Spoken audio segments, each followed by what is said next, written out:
ito na nga. Inabot na kami ng hapon. Maswerte na bossing, malapit na sa antena. Walang kalaglag, no? Pasok hanggang banyo.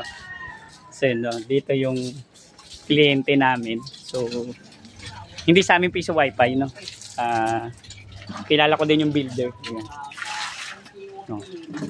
So, tropa din naman yung builder niyan. So, ang nag-upgrade siya ng antena. So, 314M. Pero gumagana pa rin naman yung ano niya. EAP110. So, paano gumagana yung dalawang wire?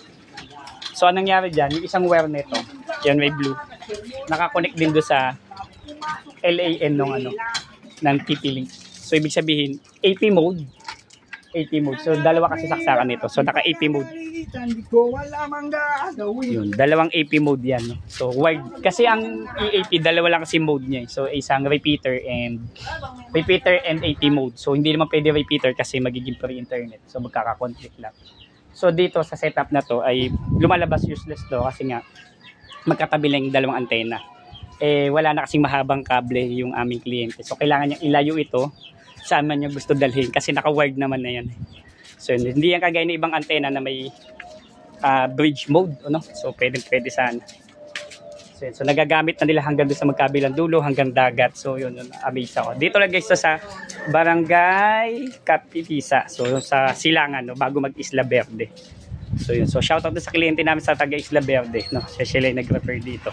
So, dalawang bendo na yung mini-maintain namin sa kanila. So, okay naman.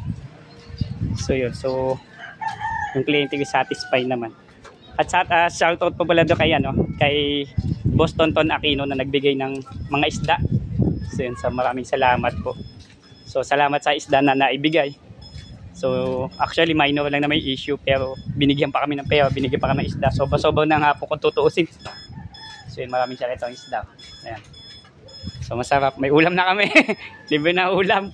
So, maraming salamat si Brother Will. So, sana madaanan ko pa po yung iba. So, yun. So, maraming salamat po, no? PC mo gawa mo. Don't forget to subscribe. Salamat, mga taga-Kapipisa.